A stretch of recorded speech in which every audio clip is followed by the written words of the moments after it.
6장 11절부터 14절 말씀까지 우리 박한서 학생 봉독해 주시겠습니다.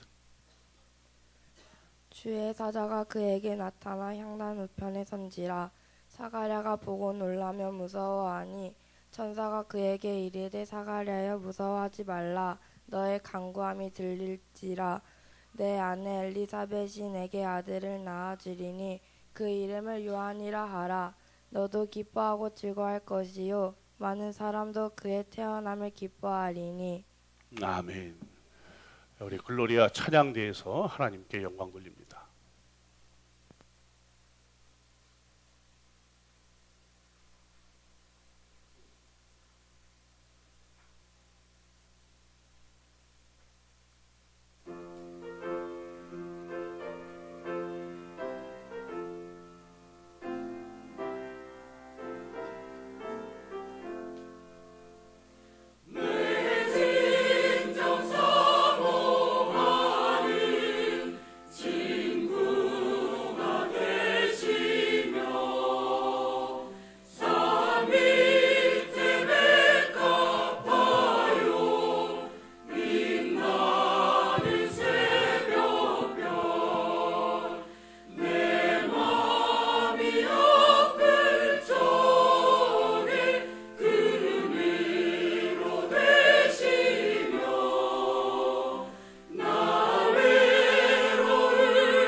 오늘 우리 시대 아버지, 어머니라고 하는 이름을 가지고 살아가시는 우리 부모님들을 우리 성부, 성자, 성령 하나님의 이름으로 축복합니다.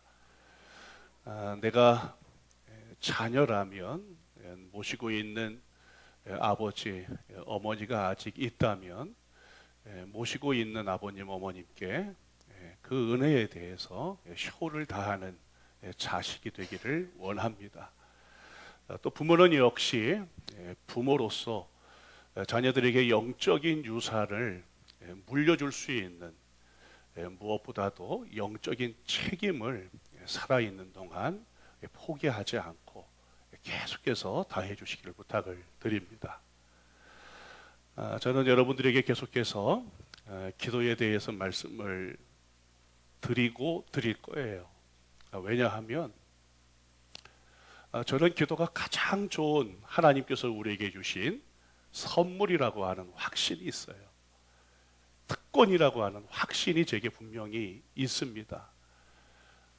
제가 기도가 그저 별 볼 일 없는 뭐 교회 부흥에 저 곁에 어떤 한 원리라면 굳이 여러분들에게 기도를 강조할 이유가 전혀 없어요. 기도하세요. 기도가 될 때까지 하세요. 이렇게 여러분들을 권면할 이유가 전혀 없습니다. 그러나 기도가 너무 좋은 것이기 때문에 하나님이 주신 온갖 은혜와 선물 중에서도 기도만한 선물이 없기 때문에, 기도만한 영적인 특권이 없기 때문에 앞으로 계속해서 여러분들에게 기도에 대해서 말씀을 전할 거예요. 부담이 되기도 할 거예요. 목사님 어떻게 기도하라고 하는 것이죠? 하고서 반문이 될 수도 있을 거예요. 그러나 한번 배워보려고 한번 해보세요. 기도가 바로 저런 거네. 한번 이렇게 동감 정도라도 한번 해보시기를 바랍니다. 기도가 여러분에게 분명 유익이 있을 줄 믿습니다. 올해 무엇보다도 기도하는 아버지, 기도하는 엄마, 기도하는 자녀, 기도하는 가정, 기도하는 기업, 기도하는 교회가 된다면, 지난주 말씀을 드렸잖아요. 새로운 역사의 시작. 여러분 인생의 새로운 전환기를 맞이하고 싶습니까? 그러면 기도해보세요. 여러분 기업이 정말 새로워지기를 원하십니까? 기도해보세요. 달라진 남편, 달라진 아내, 달라진 자녀 원하십니까? 기도해보세요. 달라진 교회 원하십니까? 한번 기도해보세요. 그러면은 그 기도에 반드시 우리 하나님이 응답해 주시리라 믿습니다. 정체성을 설교하면서 나는 구원 받았습니다 라는 설교를 한 적이 있어요. 여러분 구원 받았습니까? 그래요? 우리 분명 구원받은 자로서 지금 오늘 여기서 저는 말씀을 전하고 여러분들은 지금 말씀을 듣고 있습니다. 여러분 구원은 그러면 도대체 뭘까요? 구원은 뭐죠? 나는 구원을 받았는데 그러면 구원이 무엇입니까? 우리가 에베소서 말씀대로만 한다면 나는 허물과 죄로 죽었던 죽음의 자리에서 생명의 자리로 옮겨졌어요. 그게 구원이죠. 이 세상 풍조로부터 썩고 낡고 우리를 병들게 하고 부패하게 하는, 냄새나게 하는 이 세상 풍조로부터 얽매여서 살지 않고 이제는 하늘의 방식대로 살도록 만들어 주신 것, 그게 바로 구원이고, 전에는 꼼짝없이 사단에게 묶여서 사단의 종노릇을 했잖아요. 사단 주인님 이렇게 살았어요. 사단이 하라는 대로 살았어요. 얼마나 억울합니까? 그런데 이제는 그 사단으로부터, 공중 권세 잡은 자 사단으로부터 우리를 구원해 주셨어요. 내가 하나님의 자녀가 됐지 않았습니까? 하나님의 자녀.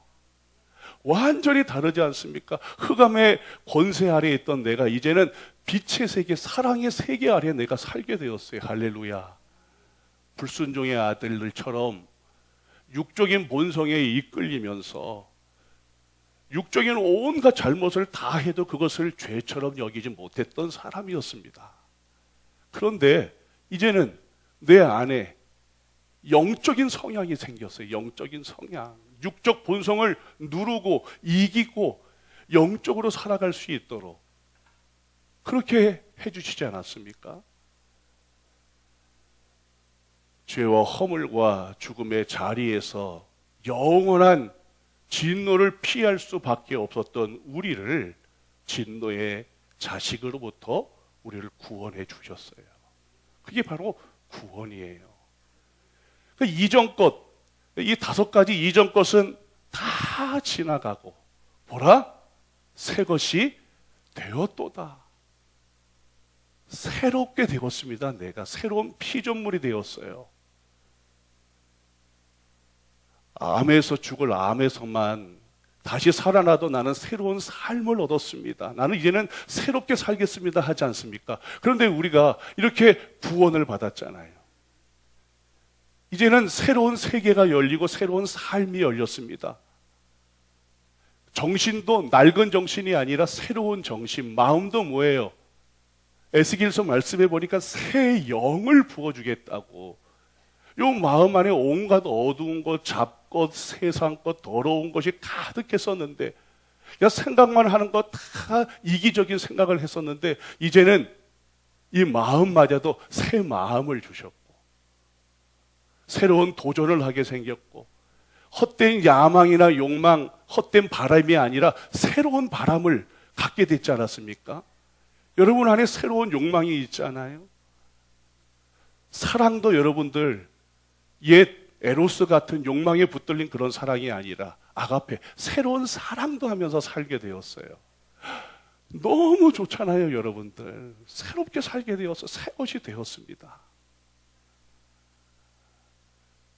여러분들, 구원은 우리의 모든 것을 달라지게 한 거예요. 달라지게 한 것. 그런 게 아니라면 구원받을 이유가 도대체 뭐가 있겠어요? 오늘 기도처럼 천국 티켓 때문에 감사하다면 그게 너무 마음 아픈 것이지 않습니까? 그런 일로 구원을 받았다면 구원받을 이유가 전혀 없는 것이죠. 이전과는 전혀 다른 삶을 살게 되면서 우리의 호흡마저도 달라졌다고 했잖아요. 새 호흡. 그 새 호흡이 무엇입니까? 그게 바로 기도예요, 기도. 내 안에 어제의 썩어 없어질 부패한 옛 생명은 이제 없어지고 예수께서 영원한 생명이 되어주셔서 내 안에 예수의 생명으로 오셨는데 이 생명이 숨쉬고 생명이 활력을 느끼고 생명이 역동적이려면은 우리에게 새 호흡이 필요한데 그게 바로 기도라고 하는 거예요. 엄마 뱃속에 10개월 동안 잉태가 되었다가 세상에 나오면 호흡을 하기를 시작을 하잖아요. 그리고 옹알이를 배우고 아빠, 엄마, 나를 배우지 않습니까? 이제 다시는 우리에게 종의 무서워하는 종의 영을 받지 않았고 양자의 영을 받아서 우리도 하나님을 아빠, 아버지 하고서 기도하게 되었다는 거예요. 아빠, 아버지. 어떤 상황에서도 어떤 시간에서도 그 시간이 그 상황이 어떤 경우라도 우리는 아버지, 아빠를 부를 수 있는 사람이 되었잖아요. 이게 우리의 영의 생리입니다. 호흡을 해도 돼도 안 해도 되는 게 아니라 아닌 것처럼 기도라고 하는 것은 영의 생리예요. 내가 영적으로 거듭나면 기도라고 하는 생리가 생긴 거예요. 호흡을 하는 것처럼 기도할 수밖에 없는 거예요. 아무리 기도가 부담이 되고 기도가 어려워도 기도를 해야지 사는 게 바로 영입니다. 기도하지 않으면 영은 죽어요. 육적인 성향이 더 강해질 수밖에 없어요. 왜 믿음의 생활을 하면서 왜 영적인 성향보다도 육적인 성향이 강하냐? 기도하지 못하기 때문에 그렇습니다. 정말 기도하지 못하기 때문에.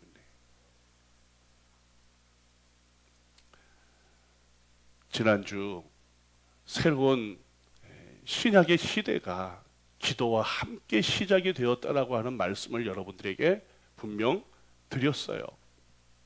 사가랴가 성전 안에서 분향을 하고 있을 때 이스라엘의 모든 백성들이 성전 밖에서 이스라엘 백성들이 함께 기도를 하고 있었어요.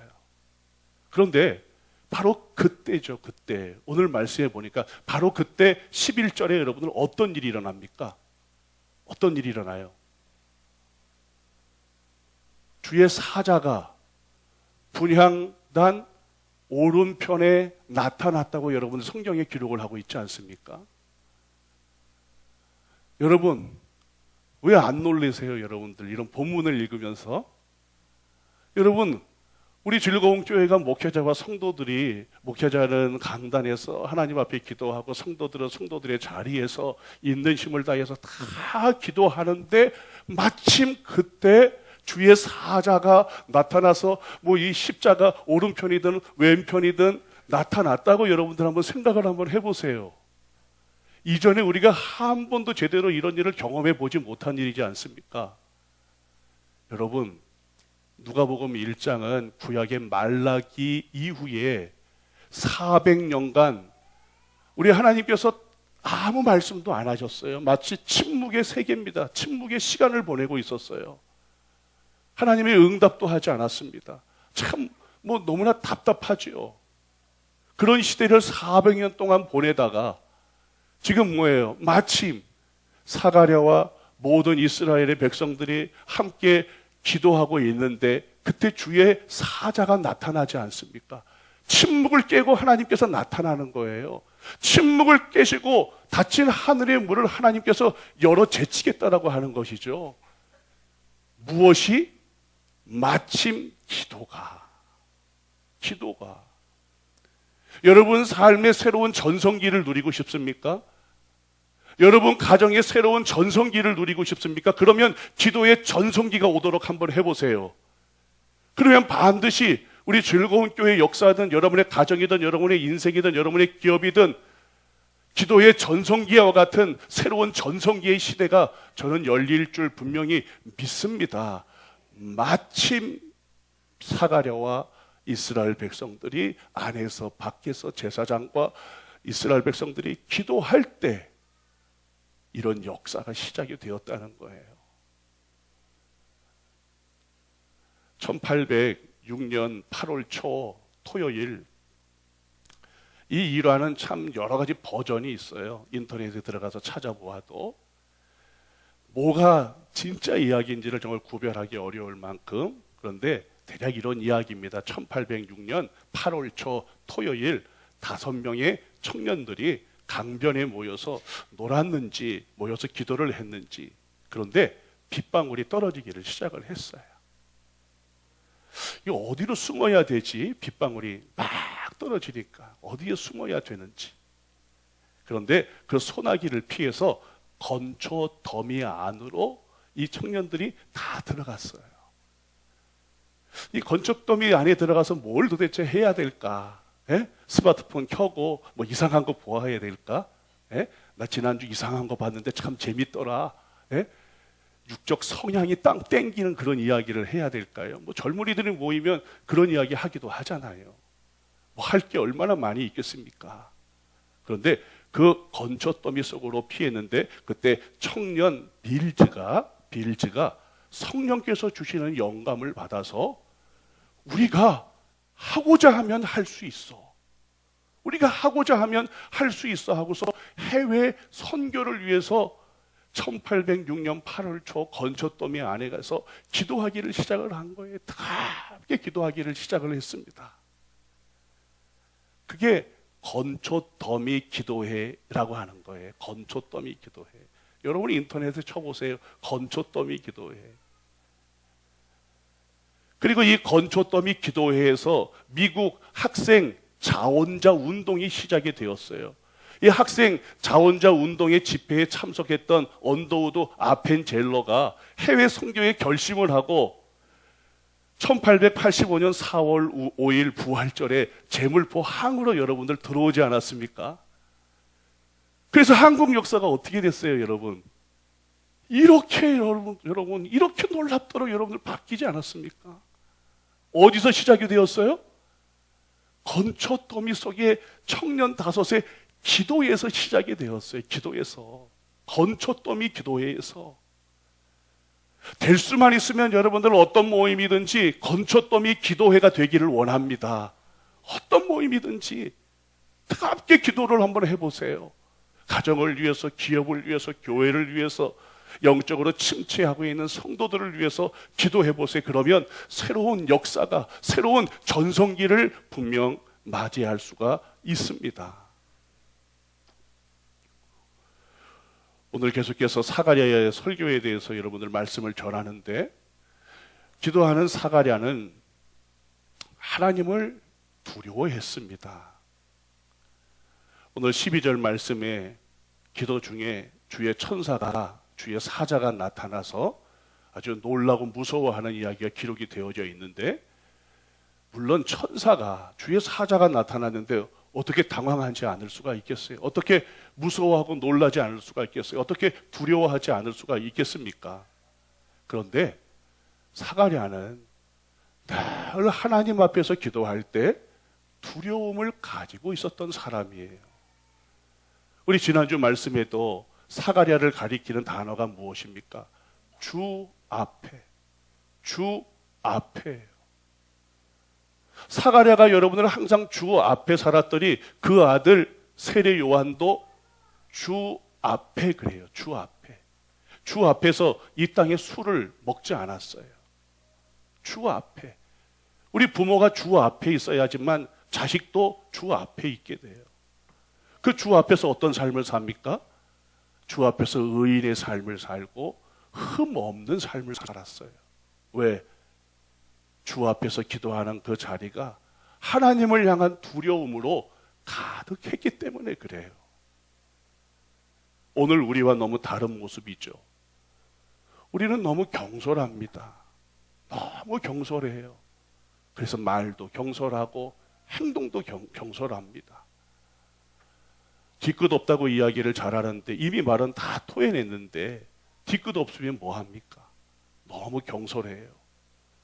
하나님 앞에서 진정한 삶을 살아가지를 못합니다. 그저 내 소견대로 말하고 싶은 대로 다 하면서 살아가요. 우리의 모습을 보면 정말 하나님 앞에 있는가? 하나님을 정말 두려워하고 살아가는가? 의문이 들 정도예요. 빈정거리기 좋아하고 조급하고 사납습니다. 하나님을 만족시키려 하기보다도 내가 만족이 되어야 돼요. 그런 기도를 우리가 하고 있습니다. 그런데 사가랴는 하나님 앞에서 정말 두려웠던 거예요. 자기의 존재가 하나님 앞에서 아무것도 아님을 인정할 수밖에 없는 것입니다. 다른 사람이 자신을 보고 지적을 하더라도 그 사람이 이야기하는 것보다도 오히려 자신이 더 악한 사람인 것을 인정할 수밖에 없는 그런 두려움을 가졌던 사람이 기도하는 사가랴였어요. 기도하는 사람은 하나님을 두려워할 수밖에 없습니다. 지난주 말씀드렸습니다만 사가랴 시대에 제사장이 몇 명이나 된다고 말씀을 드렸어요. 18,000명이에요. 왜 그러면 누가는 그 18,000명 제사장들을 주목하지 않았을까? 그럴 수밖에 없어요. 제사장이더라도 다 종교적인 종교인으로 살아가는 제사장이었기 때문에 그래요. 유독 누가의 눈에 들어오는 사람은 바로 이 사가랴 한 사람입니다. 정말 사가랴 이 한 사람만이 기도하는 자로 하나님을 두려워했던 사람으로 진정한 삶을 살아내고 하나님 앞에 겸허하고 겸손한 삶의 태도를 보였던 사람이 바로 이 기도하는 사가랴였기 때문에 그렇습니다. 참된 기도자는 하나님에 대한 두려움과 겸허함을 가질 수밖에 없는 거예요. 두 번째, 기도하는 사가랴는 하나님께서 간구를 들으시는 분이라고 하는 것을 믿었어요. 13절에 그의 간구가 들린지라 말씀하고 있지 않습니까? 우리가 왜 하나님께 왜 기도하지 못할까요? 하나님께서 응답하지 않을 거라고 하는 오해를 가지고 있기 때문에 그렇습니다. 하나님은 응답하시는 분이세요. 그럼 하나님은 어떻게 응답을 하시느냐? 하나님은 예스로 응답하시고 때로는 노로 응답하시고 때로는 wait, 기다리라고 응답을 하세요. 그런데 우리는 뭘 좋아하냐 하면 예스라고 하는 응답만 좋아하는 거예요. 예스, 노라고 하는 응답을 하고 얘야 좀 기다려라. 한 10년을 기다려라, 15년을 기다려라, 얘야 한 400년을 기다려라 그러면은 깜짝 놀라게 되죠. 어떻게 400년을 기다릴 수가 있을까요? 우리 기다리지를 못하는 거예요. 너무 조급한 겁니다. 기다리지 못하는 자녀들에게 여러분들 사탕 달라고 계속해서 사탕만 줘보세요. 그러면 그 사탕이 자녀에게 유익이 됩니까? 유익이 되지 않죠. 오히려 그 사탕은 아이의 일을 썩게 만들어요. 우리가 하나님 앞에 사탕을 달라고 기도하는 거예요. 그런데 여러분들 어떻게 하나님 아버지께서 우리에게 사탕을 줄 수가 있겠어요? 저야 우리 즐거운 교회 아이들한테 사탕을 줄 수가 있죠. 우리 목사님은 좋아 그냥 가기만 하면 막 사탕을 줘. 사탕을 줄 수 있지만 여러분들 제가 사탕을 줄 때 옆에서 엄마는 어떤 마음을 가질까요? 목사님 우리 집에서는 사탕도 먹이지도 않는데 목사님께 왜 사탕을 주지?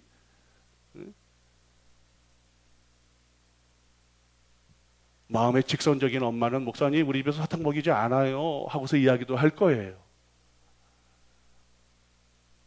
하나님도 그렇죠, 여러분들.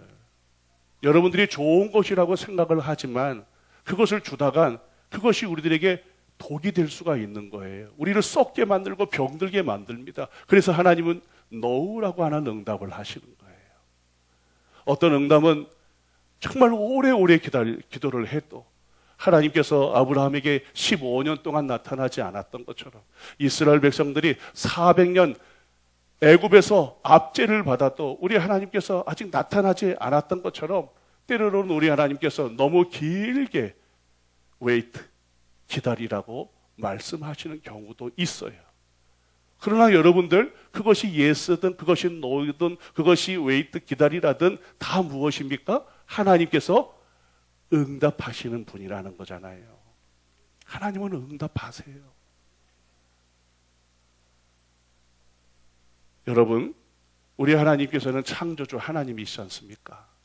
창조주 하나님으로 당신의 형상대로 우리를 지었어요. 근데 우리가 지음받은 가운데 뭐가 있어요, 여러분들? 요 귀가 있잖아요, 귀.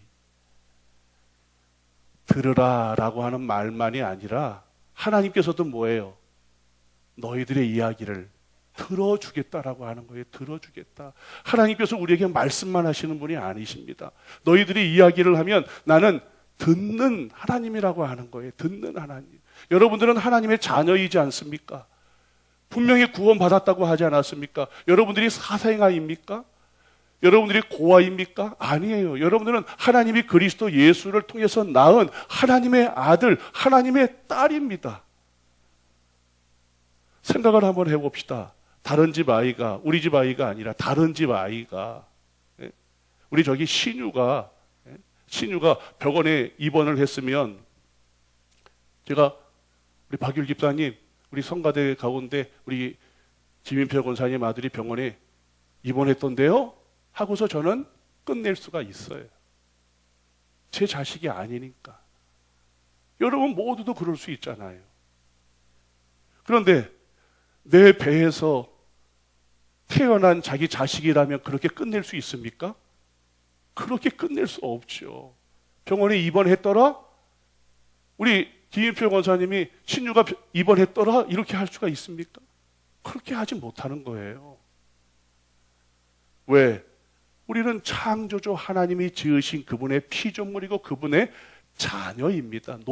놀이객감이 아니에요.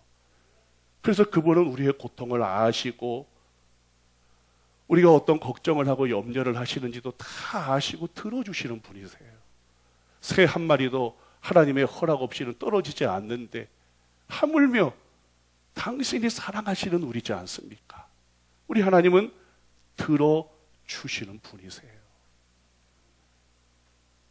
그런데 어떻게 기도하면 될까요? 들어주시는데 여러분들. 우리 자녀들이 아프면 뭐라고 얘기해요? 아빠 아파요. 배가 아파요. 이렇게 이야기하잖아요. 전능하시고 탁월하신 우리 아버지, 제가 지금 배가 살살 아프옵니다. 이렇게 이야기하지 않지 않습니까? 아빠, 아버지, 배 아파요 지금. 피가 나요. 마음이 쓰려요. 고통스러워요. 그럼 그것을 우리가 그대로 이야기하면 돼요. 오늘 우리 안희정 권사님 하나님하고 대화하듯 기도하시던데요, 보니까. 뭐 가감하고 붙이고 화려하고 수사학을 동원해가지고서 그렇게 기도할 이유가 뭐가 있겠습니까? 아버지, 아빠, 종의 영을 우리가 받지 않았잖아요. 양자의 영을 받았잖아요.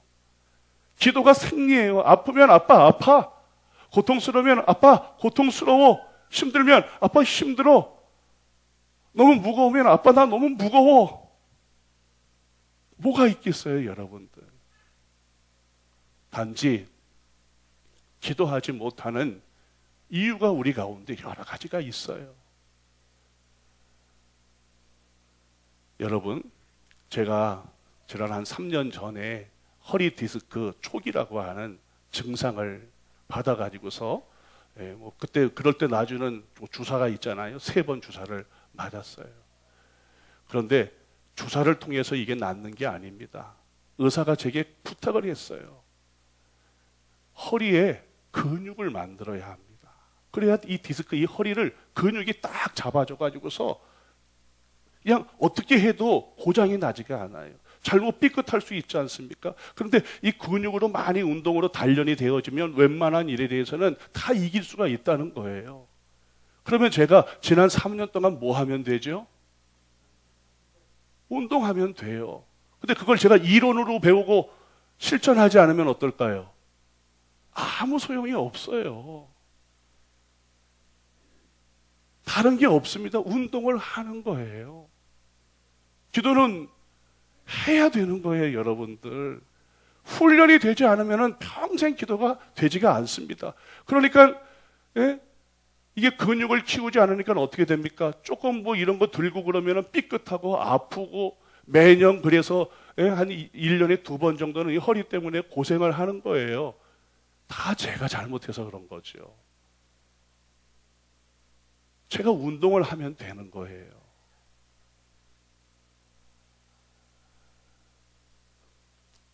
우리 하나님께서 우리의 기도를 들으시는 분이심을 믿습니다. 그러면 기도하면 되는 것이죠. 현장에서 내가 내는 소리를 생생히 들어주시는 분이신데 여러분들 뭐가 어려워요? 13절 하반절에 내 아내 엘리세벳이 내게 아들을 낳아주르니 그 이름을 요한이라 하라 그랬어요. 요한이라고 하는 이름의 뜻은 하나님이 은혜로우시다, 하나님이 자비하시다 이런 뜻이에요. 하나님이 내게 은혜로웠다 말이 이런 뜻이에요. 은혜로웠다. 기도해 보세요, 여러분들. 정말 하나님이 은혜로웠다 이 이야기를 할 수밖에 없어요. 신명기 32장 10절에 하나님께서 이스라엘 백성을 자기의 눈동자같이 지키셨도다라고 하는 말씀이 있습니다. 레비 제컬라이어스는 이 본문을 이야기할 때 이렇게 설교를 했어요. 눈동자라고 하는 것을 영어 성경에 찾아봐도 이게 자기의 눈동자같이 지키셨도다. 이 눈동자를 영어 성경에 보면은 the apple of eye예요. 그러니까 눈 안에 있는 사과라고 하는 이야기예요. 이 눈동자가 사과처럼 생겼잖아요. 그래서 애플이라고 하는 단어를 쓰는 거예요. 그런데 히브리식 표현은 히브리 사람들은 왜 자기의 눈동자 같이 이런 표현을 했느냐? 여러분들 총각이 여러분들 마음에 드는 아가씨가 생기면은 여러분들 그 아가씨가 어디로 들어오죠? 요 눈 안에 눈동자로 들어오는 거예요. 요 뜻이 무엇이냐 하면 눈 안에 작은 아가씨 이런 뜻이에요. 눈 안에 작은 아가씨. 너무 좋은 거예요. 그 여자를 생각만 하면 너무 좋은 거예요. 그 여자가 어디 있어? 내 눈동자 안에 있는 거예요. 여러분, 하나님이 여러분들이 자녀입니다. 자녀. 이스라엘이 자녀예요. 자녀니까 뭐라고 이야기하는 거예요? 나는 너밖에 없다는 거예요. 금이야 옥이야. 그걸 금지옥엽이라 하지 않습니까? 아니 금이야 옥이야 이렇게 기르는 거예요. 자녀들을. 눈동자 안에 들어와 있어요. 애지중지 이런 말 쓰잖아요. 너무 우리를 사랑하시는 거예요. 어떻게 우리 이야기를 그분이 듣지 않을까요? 어떻게 응답하지 않을 수가 있겠습니까?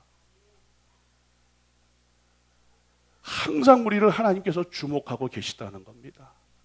어머니가 자기 품에 안은 아이를 이렇게 바라보면은 그 눈동자 안에 누가 있어요? 품 안에 있는 아기가 있어요. 그 눈동자를 이야기하는 겁니다. 돌아온 탕자는 자신을 품꾼의 하나로 사용해 주셔도 좋겠다 싶은 마음을 가지고 멀리 타락한 세상에서 이제 아버지께로 돌아가요. 그런데 여러분들, 아버지가 동거 밖에서 매일 이 아들이 언제나 올까 하고서 기다리는데, 저 멀리서 아들이 거짓골을 하고서 오는데, 여러분들 이 광경을 아시죠? 그 아들이 여러분들 어떻게 됩니까? 거짓골을 하고 오는데도 아버지의 요 눈동자 안으로 그 아들이 확 들어오는 거예요. 그래서 그 아버지가 어떻게 해요? 달려가 가지고서 그 자식을 안아주지 않습니까? 중동에서는 이런 일이 있을 수가 없어요. 옛날 여러분들, 유교인 우리나라도 여러분들 어떻게 이런 일이 있을 수 있습니까? 그렇게 돌아오는 자식을 양반인 아버지는 그냥 집 안에서 마중도 하지 않아요. 그냥 헛기침만 몇 번 하면 돼요. 그리고 자기 종을 시켜가지고서 저 자식 나무도 지게 하고 쓸개도 하고 다 해라. 그게 옛날 아버지입니다. 그게 불교예요, 불교. 내가 수양을 하지 않으면 선한 사람이 될 수가 없는 거예요. 그런데 우리 기독교는 뭐예요? 아버지가 여러분들 애헴합니까? 그러지 않죠. 자기 눈동자 안에 들어온 그 거짓골을 하고 있는 아들을 알아보고서 아버지가 먼저 가가지고서 그 아들을 와락 안아주지 않습니까?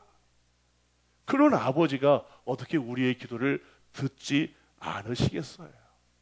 사가랴는 우리 하나님께서, 아버지께서 내 기도를 들어주시는 분이라고 하는 확신을 가졌어요. 기도할 수 있는 충분한 이유 되지 않습니까? 그래서 요한, 하나님이 내게 은혜로우셨다라고 하는 고백을 우리 모두 할 수밖에 없는 것입니다. 세 번째, 14절에 보니까 기도하는 사가랴에게 말할 수 없는 즐거움, 기쁨을 얻어요. 우리가 왜 기쁨이 없을까요? 왜 만족을 못할까요? 여러분, 자꾸만 하나님 말고 다른 데서 만족을 찾으려고 하기 때문에 그래요. 그런데 하나님은 우리를 다른 데서 만족을 찾도록 그렇게 만들지 않았어요. 그건 짐승이죠, 짐승. 짐승은 배고프면 먹으면 만족해요. 호랑이도 배가 부르면요, 그 앞에 먹을거리가 왔다 갔다 해도요, 잡아먹지 않습니다. 사람만이 잉여 재산을 남기죠. 잉여 먹을 것을 이렇게 쌓아두는 게 사람이지 짐승도 그러지는 않아요. 배부르면 먹지 않습니다, 더 이상. 근데 사람은 그렇게 하나님이 만드시지 않았어요. 먹거리를 찾아서 여행을 하고 먹으면 행복하도록 그렇게 만들지를 않았어요. TV를 보고 즐겁고 거기서 만족을 찾도록 그렇게 만들지 않았습니다. 돈을 가지고 스트레스를 날릴 수 있죠. 그러나 곧 만족하지는 않아요. 그렇게 우리를 그렇게 지었지 않았어요. 어거스틴은 이런 이야기를 했습니다. 당신이 우리를 지으셨기 때문에 우리가 당신의 품에 안기기까지 우리의 마음은 쉼을 알지 못합니다. 그랬어요. 말하자면 그분 안에 있지 않으면, 그분만으로 만족하지 않으면 우리는 항상 배고프고 목마르고 고된 일과를 마치고 허무함을 달래기 위해서 TV도 봐야 되고 취미생활도 해야 되고 동호회 활동도 하고 생의 쾌락을 세상에서 찾아보아야 합니다. 그런데 이런 것으로 만족되는 게 아니에요. 하나님의 모습으로 지음 받았다는 것이 우리의 신분이에요. 그래서 우리는 하나님 안에서만 만족이 돼요. 사가랴는 기도 안에서 만족을 가졌던 사람입니다. 기도 안에서 기쁨을 얻었던 사람이에요. 기도 안에서 새로운 세상을 열 수 있는 기쁨을 얻었어요. 예수 그리스도께서 이 땅에 오셔서 낡은 세계를 닫고 새로운 세계를 열어줄 그 메시아를 오시는 그 길을 첩경케 하는 아들을 얻는 생의 놀라운 기쁨을 얻게 됩니다. 우리 즐거운 교회가 기도하다가 하나님이 주시는 사명을 되찾을 수만 있다면, 기도하는 사명을 되찾을 수만 있다면 선교하는 사명을 되찾을 수 있고 그 일에 우리가 헌신하는 것을 기뻐할 수만 있다면 할렐루야. 기도하는 교회는 기쁨을 얻어요. 기도하는 교회는 즐거움을 얻습니다. 그게 즐거운 교회이지 않습니까? 주 날개 밑 그분 안에 여러분들 피해 보세요. 그분이 여러분들에게 주실 귀한 안식, 귀한 평강, 귀한 기쁨, 즐거움이 넘칠 줄 믿습니다. 그리스도 예수의 이름으로 하나님 앞에 나와서 기도하게 되면 우리 즐거운 교회가 앞으로 우리 하나님께서 주실 아주 귀하고 복된 선물을 여러분 가정과 여러분의 기업과 여러분의 인생이 누리게 될 줄 믿습니다. 우리 기도회 전성기를 한번 만들어 봅시다. 기도회 전성기를 통해서 다시 인생의 전성기, 기도회 전성기를 통해서 여러분 사업의 전성기, 기도회 전성기를 통해서 여러분 영의 전성기, 기도회 전성기를 통해서 우리 교회의 전성기를 우리 다시 한번 회복하기를 원합니다. 할렐루야. 찬양하겠습니다.